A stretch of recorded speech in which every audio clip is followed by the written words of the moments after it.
Westgard has formulated rules to decide whether an analytical run is in control or out of control. These rules can be applied as single rules or as a group, which are now called the multi-rules. And Westgard rules can be applied only if your QCs are plotted with a range of 3SD. That is one thing that I explained in the last video also. If your analytical system already has a QC module which is not plotting it in 3SD, you may need to look at other options of doing it outside of the analytical system if you want to apply the Westgard rules. If you are able to monitor your QC without Westgard rules, that is okay, but you have to understand the rules that you have to define and follow those rules just to stabilize your analytical system. And again, to continue, why the rules? There are two key factors that you need to keep in mind when you are applying the rules. One is to maximize error detection. The percentage of error detection, which is generally depicted as PED, should be more than 90%. And minimize false rejection, which is percentage false rejection, which is depicted as PFR, should be less than 5%. Why do you have these rules? Because errors have to be detected. That is the concept of QC. And the better that your system detects error, the better your reports are going to be. But then there is also financial consideration there. So you wouldn't want to just reject good runs just because you have a doubt. So there should be minimum false rejection. So these are the two concepts that you need to keep in mind while you are making your QC rules and interpreting your QC rules. And while talking about QC rule nomenclatures, we have to understand two sets of nomenclatures, the N and L. And also another set of terms are within run or across run or within material or across material. I'll talk about these in a little bit. So one again, N and L, and also within and across run or material. And what is N and L? N, L can either be written like this or like this as a subscript or after a colon. N is a number of control measurements involved, and we'll come to that later, and L is a limit exceeded. N stands for the number of control material involved. If there is only one control material, there is N is 1. If there are two control material violating the rule, the N is 2. And if there are 3 material violating, N is 3. So that is how we talk about your N and L. And control second kind of nomenclature we talked about is within run or across run and within material. Within run, across material, and across run, within material. What is the meaning of these things? Suppose you have 3 levels of QC. You're talking about a hematology analyzer or a immunoassay analyzer where there are generally 3 levels of QC, and you see on one day that all the levels of the QC are being violated. So what would you call? This is just one run, within one run. Maybe at 10 o'clock today morning, you had a QC run and you had 3 levels, all the 3 of which violated some rule. So this is what you would call within run across material. Material 1, material 2, material 3. There is only one run. On the contrary, across run within material, when the same QC material will violate rule in 2 or more consecutive runs. So the same example we are going to carry it here. Day 1, 2 and 3, you see level 1 is going out, level 1 is going out, level 1 is going out. The other levels are okay. So we would call this across run and within material. So these are the 2 rules, N and L rule, whether the number of controls and the limit exceeded one kind of a nomenclature, and the second is within run across material rule. We'll see as we go through the next slides. So rule violations, now we know 2 things. What happens in a stable analytical system, the Gaussian with a stable mean and stable SD, and how rule violations are named. We know these 2 concepts. So let's proceed with looking for specific rule violations and the possible reasons for their occurrence. And once again, we start with the Gaussian now on its side, because now we are talking about LJs.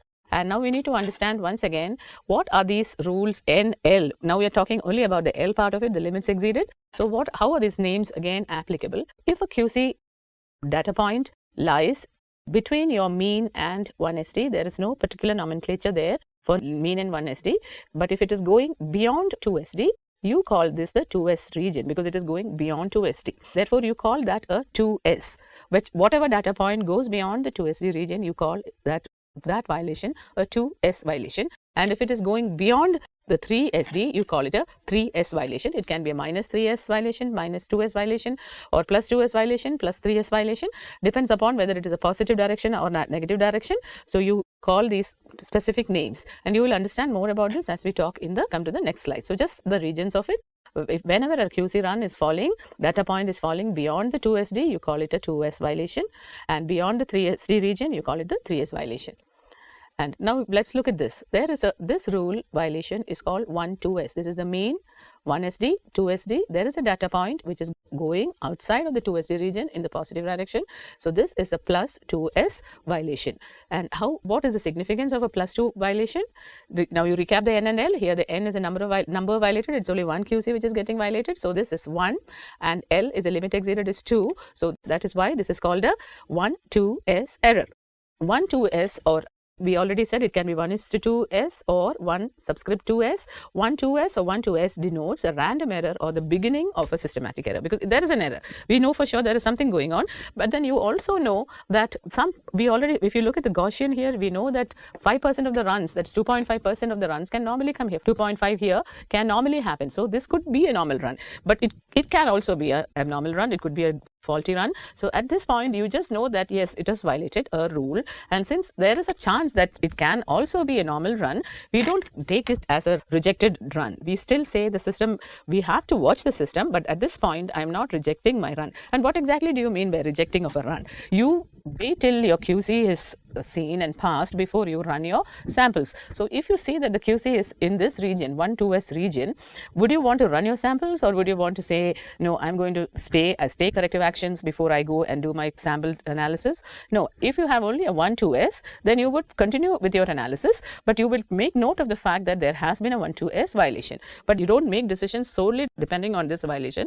There are other rules that you have to keep in mind while you proceed. This is 1 2s violation. Let's look more at this. 1 2s can be in both in the plus or the minus direction. We already talked about it. Even in the absence of any analytical errors, 4.5% of the data points can be lying in the 1 2s region. We again talked about it, and it may be considered a warning rule. For a random or an emerging systematic error, it's only a warning. You need to now observe. That's all it means at this point. However, one thing is very important. If the laboratory is running only one level of QC, which a lot of labs do, they run only one level of QC, in which case 1 2s has to be a rejection rule, because you don't know what the other QC would have done if that you had 2 levels of QC. It could have been some other rule violation. So since you don't have a second QC level to monitor your analytical system with, 1 2s has to be considered a rejection in case you have only one level of QC being run in your laboratory. So what about the PFR and PED? What is the percentage false rejection and percentage error detection of 1 2s? So 1 2s has got very good PED, because anything which is going beyond 2SD, even when you know that 5% of your runs can be there in the 4.5 to 5% of your runs can be there in your the 2SD region, you still are rejecting. So the error detection is fantastic. However, the PFR is not acceptable, because you have got 4.7% of the runs rejected if one level of control is run, because that is the number if you've got one level of control, and normally that would be 4.7% of the runs could be going there, one level. If you've got 2 level, double of that. If you've got 3 levels of controls, and then if any one level falling in 1 2s region and you are rejecting a lot of good runs. So PFR is unacceptable for 1 2s. But as I said earlier, if you are doing only one level of control and you have no mechanism of knowing what the other levels would have been if you were running it, it has to be a rejection if the laboratory has a practice of running only one level of control, which is not a good practice. Now we are coming to the next rule, 1 3s rule. 1 3s again is self-evident. One level of control is going beyond the 3SD region. This is your 3 standard deviation, so it is falling in the 1 3s. 1 3s can be negative, 1 3s can be positive. Same as 1 2s, it can be negative or positive. And one run which is 3s, one above 3SD is 1 3s. 1 3s or 1 3s, same, 2 different ways of writing it, denotes a random error or the beginning of a large systematic error. Again, we cannot say at this point with one run whether it is a random or a systematic error. It could be at the beginning of a large systematic error. But if you look at this particular data point which is falling next one, since it is normal, we would think this is a random error. Suppose the next one was also here, that is a large systematic error that is developing. But if you don't have these data points here, you wouldn't know whether, because at the point that you're running, you're only running here. These happened only later on. So if you have only one run sitting here, you wouldn't know whether it is systematic error or the random error.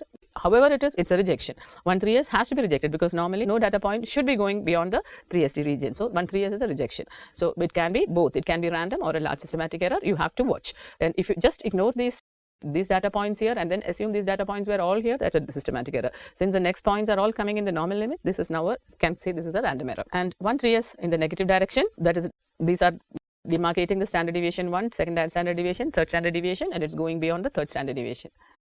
And 1 3s refers to when the data point falls outside. This is a recap. A run is rejected when a single control measurement exceeds the mean in the plus or minus SD control limit. This rule identifies unacceptable random errors or possibly the beginning of a large systematic error. This is just recap of what we already said. And we'll come to the next rule here. There are now 2 data points which are going outside the 2 SD limit. So what would you call it? 2. The n here is 2 and N and L again is 2. So you would want to call this rule a 2-2s rule. And since it is the same material, this is on day 1, this is on day 2. Let's call it day 4 and day 5. Day 4 and day 5, 2 subsequent days. This is a 2-2s rule violation across runs within the same material across runs. And similarly, if on the same day, on day number 5, you have got 2 data points, one from level 1, let's say assume this is level 1 and let's assume the blue is level 2. So we have got 2 levels of controls running simultaneously, and both the levels are going beyond the 2s region. You would call it a 2-2s rule violation within run. It's a single run on the same day at the same time, and you've got 2 rule violations in both your levels. I hope you understand here. 2-2s rule violation across run, okay, within the same material. This is a 2-2s rule violation within run across 2 materials. So this is the explanation here. 2 runs crossing 2 SD limits on the same side of the mean in 2 levels in the same run, or 2 runs of the same material on 2 consecutive runs, which is 2-2s, and 2-2s is always indicative of a systematic error. You will not have multiple violations sequentially or within the run of two control materials simultaneously if there is no systematic error. So 2-2s is indicative of a systematic error. This is again a recap of whatever we have heard in the last slide. 2 consecutive QC results greater than 2s on the same side of the mean. This rule identifies systematic errors only. There are 2 applications to this rule. We already saw that. Within run, 2 levels of QC in the same run, or across run in the same QC in 2 consecutive runs. And what is the difference in understanding is whether it is across run or within run? That we'll see in a little bit. If a normal level 1 and abnormal level 2 control are more than the 2 or the same, this is recap, on the same side of the mean, this is a 2-2s violation of and indicates a systematic error. If however level 1 is acceptable, so this is how you would know. Now it was very easy to understand it on the diagrammatic representation, but in real time, how will you detect 2-2s errors? This is what this slide is talking about. If both are violating, it's very evident and you know it has been violated. But if you see only 1-2s in one level, and then you don't know, how do you proceed? Do you just say, oh, this is only a warning, I'm going to proceed, or would you stop and look at the other QC level? That's what this is talking about. When you see any 1-2s error, you just don't proceed. Oh, this is only a warning, I'll see it tomorrow. That's not an option. You have to look at the other level to see, and the previous run of the same level. If my L1 is violating, as it says, my L1 is acceptable, and L2, level 2 is 1-2s, level 2 result from the previous run must be examined, because that could be a what? That could be an across run 2-2s. Unless you go back and examine, you wouldn't know. Again, my L1 is violating, you have to look at your L2. Some of the analyzers have built-in mechanisms to warn 2-2 errors, because if one level is violating, the machine itself will, the QC module and the software will detect the 2-2s and tell you it is a 2-2s across or 2-2s within. But sometimes most equipment that I have seen, they don't do that. You have to look at it and understand it, and this is one rule that your frontline workers should be enabled to understand, that if you see 1-2s in a thing, please look at the previous day's run in the same material and also look at the same day's run in the other material. That is the only way that you can detect a 2-2s, that putting the 2 LJs together and the 2 runs together and then comparing. So this is a very important thing, and if level 2 in the previous run was +2 or greater, then across run application for systematic error is violated. So I hope that you understand that. And now again, violation of the within run application indicate that the systematic error is present and that it affects potentially the entire analytical curve. The 2-2s, both levels of QCs are getting violated on the same day. That 2-2s says that your analytical system is possibly having a problem at different levels. But if the violation is occurring across run, that is only one level of QC is getting errors, that indicates that only a single portion of the analytical curve is affected by the error and the corresponding clinical decision level. We want to look at this diagram once again. What does this say? This is what I'm talking about. There are 2 violations but at the same level. So this says this is only one level of your analytical curve that is affected. Suppose you have a 2-2s error in a course. In the across runs, the level is 200. Suppose your control mean is 200. So it is at that point it is violated. You are looking at the same 2-2s error, but there are both the levels are violated. Suppose your L1 mean is 100 and L2 mean is 200. That means your analytical curve has a problem at both the levels. So clinical decision levels, both levels you have to be careful. Whereas here you are okay about one clinical decision level, whereas other clinical decision level is what is getting affected. This kind of a rule applies in all the rules where you are looking at consecutive runs, and we'll talk about it in our slides that are coming up. So we talked about 2-2s. How do you identify 2-2s and what are the corrective action that you have to do? Every 2-2s warrants corrective action because it's a systematic error and corrective action has to be done. And we come to the next rule is 2 of 3s, and across runs, and it is only seen across runs, and 2 of 3s is when you have 2 rule violations with 1 normal run in between, because here you would want to assume that there is a problem in the systematic problem, though there randomly 1 run happened to come back to the normal thing. There is a need for a caution there. You cannot dismiss that, oh, I had a 1-2s yesterday, this is a, and then I had a normal run today, tomorrow it's again going back to 2-2s. So you cannot dismiss it like that. This indicates that there is some error in the analytical system, because it's going back to 1-2s far too often. So too many 1-2s's, though there are normal runs in between, you cannot be dismissive about it. You need to look at the analytical system, and it's ideal to take corrective actions here. Though in the NABL list of rules, 2 of 3s is not mentioned, but for the safety of your patients, it's good to take note of 2 of 3s also. And 2 of 3s, as I said, notes a systematic error, because what you're saying is that your rules are getting violated too frequently, though there are normal runs which are happening in between. You would want to understand why this is happening. And the next rule is R4S. This is a very important rule, and what R4S is when you have a 4 standard deviation difference between your 2 materials, and this is only within runs that R4S is applicable, because it's a random error rule, because you have got too much of random variation. One level is going in one direction, the other level is going in another direction, and this is one thing everyone who is using only one level of control should understand. If you have only one level of control, you will never be able to detect an R4S, because R4S is applicable only within runs, for which you should have more than one control material, and 2 levels of control material with 4 standard deviation difference between the 2 data points, that is R4S, and it always denotes a random error. So this is a very it's a clear rule, and it's very easy to detect, because you see, and again very important, if your analytical system doesn't automatically tell you these things, it is important that your frontline worker is enabled to understand this, that frontline worker should be told that this is an important rule violation, and whenever you see rule violation of this sort, you have to stop and take corrective actions before you proceed with your testing. And the R4S, when 2 levels of recap of R4S, when 2 control measurements in a group exceeds the mean plus or minus 2 SD on either side of this, or if the sum of the SDs of the 2 material is more than 4 SD. We'll show that in a minute. This rule should only be interpreted within run and not across run. And this rule identifies random error only and is applied only within the current run. And example of an R4S, assume both level 1 and level 2 have been assayed within the current run. The level 1 is 2.8s above the mean, and the level 2 is minus 1.3s below the mean, and if you add up, you will see 4.1. 2.8 plus 1.3, it will be 4.1 standard deviations. So even if your one level is going, maybe this one is not violating a 2-2s thing, you cannot say, oh, one, it's not beyond the 2SD on either side, one is within the 2SD. That is not a valid reason why you should not consider it as a R4S, because actually R4S just means there is 4S violation difference between the 2 runs. So you need to actually see where your locations of your data points are. One level is 2.8, it's almost going up to the 3SD region, and one level you may say, oh, it is actually, this is a 1-2s. No, it's not a 1-2s. It becomes an R4S, because the other level you need to actually look at the locations and decide whether it is a bigger error. So you will immediately understand it's a random error. That is the difference. So if you consider this as a 1-3s, because if you put it on a chart, you will see this is not going beyond 3s. It is only 2s. So it's a 1-2s, and this you will say this is normal. No, that is not how you interpret it. You have to add up the numbers and see what is the total difference, and if it is far too wide, you have to think of some random error that has entered your analytical system. I hope that point is clear. It is not clearly that it has to be above 2 here and below 2 here. It is far above 2 on one side and little not that below 2 on the other side. It still counts as an R4S, and it's always applicable within runs. And since it is an indicator of a random error, it should be taken note of, and some remedial action should be done there. In the above example, though the level 2 has not violated a minus 2 SD level, together within the QC violates an R4S. I've already explained that. And we come to the next rule, which is a 3-1s rule and across, and this is a 3-1s rule within.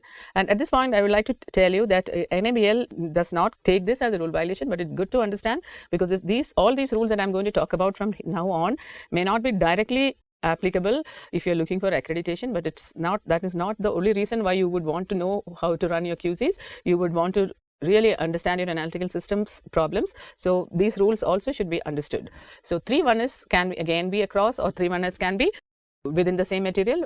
If you have got 3 control material, tri-levels of QC, I've already said, hematology, immunoassays, many of these controls are multiple levels of QCs, and 3-1s always is a systematic error, and 3-1s can again be within or across runs. We saw those pictures. 3 consecutive measures exceed the same plus 1s or minus 1s in the control chart. So if you look at this picture, where are these runs sitting? Are they going beyond any second standard deviation? No, these are in the 1 standard deviation region. This is your mean, 1 standard and this is your 2 standard deviation. So it is not going beyond the 2 standard deviation. It is still in your, which region would that be? It would be in your the 95% total data point region. That is where your 3 runs are happening. 3 runs are falling in that area where your 13.5%, do you remember the Gaussian distribution, the 68, 95, 99 rule? So if it's in that 95% place, the 13.5 on one side and 13.5 on the other side, so 3 runs are falling, and that's kind of a concern, because that's not how you expect your data points to fall, because that's not where the clustering should be happening. 3 runs in that region where there should be 13.5% runs only, and out of your maybe your 10 or so runs here, 3 are coming, that's nearly 30%, or maybe more. If there are how many runs are there? 1, 2, 3, 4, 5. There are 10 runs. 3 on 10 is like 30% of the runs, and you don't expect that 30% of the runs to happen there. You only expect 13% to happen there. So you would want to take a note of this thing and say, oh, there is a 3-1s happening there. Similarly, the 3-1s within this one also is of concern, to see that there are too many runs falling in that region. So you may want to make a note of that. So 3-1s again. So these are within control material, across control material, we already talked about it, and the same rule applies. Within control material, violations indicate systematic bias in the single area of the analytical curve, and in across material, application indicates systematic error over a broader concentration of the analyte. So we talked about this in 2.2s, so I will not go back into it. Whenever you are doing multiple controls, when all the controls are violating the rule, you would think the broader concentration of the entire curve is possibly affected, but one level is violating it multiple times. That means maybe only one level of that curve is affected. That goes for without saying in all the rule violations. So after 3-1s, we have 4-1s, the same thing. Within the 1s region, you have got 4 runs coming. Same, if you have got a bi-level control, 2 points each on the same level will count as a 4-1s. The same concern, only 13.5% of the runs are supposed to be sitting there, but you have got nearly 40% in there, which is of a concern, and you would want to make note of that. And this again is a systematic error. Recap of the thing: when 4 consecutive control measurements exceed the same mean plus 1 or the same minus 1 control limit, again 2 analytes versus 1 analyte. There are 2 applications of 3-1s and 4-1s, again within control and within run and across rules. I'm not going into the details because we've already talked about it. If you want to dwell on that, please go back and freeze the slide and look at it. And now you're coming to the next major rule, which is a 10x rule violation. 10 is not, why you have to see why this is not X, why not S and an S. You say this is a 10x rule because it really doesn't matter where your data point falls, it is on one side of your mean. That's all it means. 10 runs falling on one side of your mean, you were again concerned, because that is, though it is coming in, this is too graphic a picture, your 10x points can be anywhere on the one side. It need not all line up like a train that like this picture is showing. It can be anything on the one side. What would the 10x indicate? 10x is indicate far too many things are shifting to one side, too many data points. It's a systematic, that's a bias building up. So 10x should warn you towards that rule. Though here the 10x, the 10th point is being shown as red, anything that is falling on the one side over a longer period of time is of a concern. You can start at an earlier point also, you can start at 6 also. 6 is also recommended. So anything that is happening, and don't expect it to be so theatrical, dramatic as this, they're all sitting on one side, it could be anywhere. Similarly, the same thing across runs, you've got 5 runs coming and they are here, so it's a 10x violation. If you just go back and look at it, this is your mean, and just at the mean you've got all these runs clustering, so there are 10 points which are falling on the one side of the mean, and that's a reason for concern because mean is shifting. Understand that these are all diagrammatic explanations, and actually on your monitor you may not see this in such a dramatic way, and you need to pick it up by looking at it closely. And there are these systematic error rules. There are 6x, 8x, 9x, 10x, 12x. There are all these multiple rules that you can apply depending on the performance of your analytes. So you might wonder, why are these things? Why are so randomly? Why are you saying 6x, 8x, 9x, 10x? So what is the reason? So the reason here is when you talk about multi-rules, and we have to now delve much into the QC protocols to understand why all these rules are important. Say you've got your calcium and your performance of calcium is very poor. And how do you understand the performance of calcium is very poor? Because you have seen your LJ graph, you put other thoughts into it, like your maybe total error, concepts, bias is there. There are multiple problems happening with your analyte. In this case, I'm just taking the calcium as an example. And so you might want to monitor that calcium very closely. So maybe 10x is too late to understand. You don't want to wait for 10 days to see whether there's a rule violation. You might want to wait for maybe 6 days to see whether there's a rule violation, or 6 runs, or you may want to do the 6 runs in a faster way and to see whether there are rule violations. So these are all part of the multi-rules. We'll talk about multi-rules in a later video. So to understand what rules to apply in what case is again the decision that the laboratory has to take depending upon the performance of the analyte. In stable analytes, none of these things may even be required. Unstable analytes is when you want to talk about these rules. So we talked about 6, 8, 9, 10 and 12x. the rules are the same as in the other parameters, whether it is across runs or within runs. Want to look at these in detail, please do that. I'm carrying on with the next rule. The next rule that we need to talk about is the 7T rule. 7T rule is a trend rule, and you are seeing the points are coming down, it's crossing the mean and it's coming to the other side. It's a trend. So we'll talk about trends and shifts later on. 7T shows a trend, and you might want to, you will immediately know that there is something which is happening to the analytical system, and points are all slipping in either towards a lower direction, or whatever rule that I have shown, whatever diagram I'm just showing it in one direction. Other direction is also equally applicable, that when the points are slipping or going up in a certain direction, that means there is a trend in the analytical system which needs to be understood and taken care of. 7T is evidently, obviously, it's a systematic error, and when 7 control measurements trend in the same direction, crossing the mean, either getting progressively higher or progressively lower, that we call it a 7T rule, and it's only applicable across runs. But then if you have two materials doing the same thing, same kind of slipping down or going up, evidently you would want to, but technically as per the theory it is applicable only in the across runs. But whenever one level is trending upward or downward for 5 or 6 times, other level doing the same thing, it should be investigated. It doesn't say in the guideline, but it has to be investigated. So the rule violations, what are the rules that we talked about? 1-2s, 2-2s, 1-3s, then 3-1s, 4-1s. Then we talked about all those 10x rules, 6x, 8x, 9x, 10x, 12x, 7T, and there are all these rules that we have. R4S, we talked about all these rules, and so we'll see now why do you even concern yourself with all these rules? It's not just pointless. There's a reason why you're concerning yourself with the rules, because we said it earlier on in our discussion, the LJ charts are enabling you to understand the problem. You understand there is a rule getting violated. Rule violation reflects something. The rule violation reflects either there is a systematic error or a random error, and the reasons for systematic error are very different from those of the random error. So it enables you to understand which part of the analytical system you may want to look at. So if you are looking at 1-2s, and we said if it's a systematic error or it's a random error, we said it can be either or. 2-2s is always a systematic error. 1-3s is either a systematic error or the beginning of either a large systematic error or a random error. I explained it while we were on that picture. If you want to go back to it, please do. You'll understand. If you have got a large systematic error starting, that also can start as a 1-3s. 4-1s, systematic. 2-3s, systematic. 3-1s, systematic. 10x, systematic. 7T, systematic. R4s is only for random errors. So the one rule that enables you to detect random errors is R4S, the one single rule. Therefore, it is important that you do that R4S correctly. And if you remember what we said earlier, just don't look for both your QCs to go up and down above the 2s in the 2s region. Even if the total adds up to 4 standard deviation difference, that still is a valid violation of R4S, and that should be considered because that is indicating some randomness in your system. And within run errors, and why do you want to look at the within run errors, and why do you have to look at the across run errors? Within run alerts you to what is going on immediately. You don't have to wait for it to be, you don't have to wait for a larger amount of period to detect the error. So if there are multiple levels of QCs available with you, that is a great advantage. If you see a 1-3s, that will happen regardless. Even if you have one QC level and it's going 1-3s, you have to stop and take corrective action. And if you have only one level of QC, even 1-2s has to be considered as a rejection rule.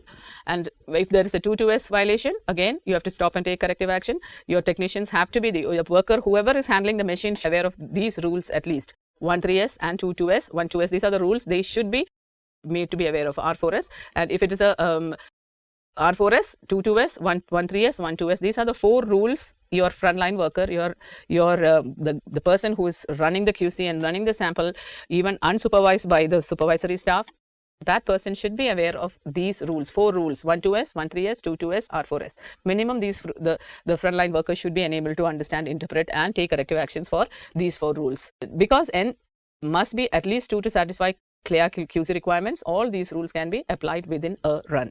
If you don't have the second level QC, you are limited. You can't understand this, you can't understand this. You can only see this and possibly 1-2s, which you may even ignore. The importance of having at least 2 levels of QC in the laboratory, and I hope these videos will enable you to make a decision on how you would want to go ahead with your QC planning. And across run errors are all 2-2s, 3-1s, 4-1s, 6, 8, 9, and 10x, 7T. These are all systematic errors, and they can all be seen only with across runs and and across materials. So it is very important that technical supervisory staff make a periodic review plan for your QC charts. So even if the technician doesn't understand the rules for your periodic review, that's okay, but the initial 4 rules that we talked about should be understood by the technician. And the single rules and multi rules, we'll talk about it later, how to use these rules in your quality control planning. We'll discuss it in later videos. So once again, just to go back to the thing, your QC helps you to monitor your analytical system. Analytical system, this is a picture that I may have to use many times over. Your analytical system has got far too many components and it's potentially unstable. Anything can go wrong. Your machine can go wrong, operator can change, reagents can change, calibrators can change, fridge stability can change. But then if you have got a stable analytical system, and if you know the rules, you're making an LJ graph. So these are now the caveats to whatever we are saying. You have got good control materials, you know what the principles of controls are, you are making your LJ, you know your rules, and you're monitoring your LJ. All these things together is what will enable you to monitor your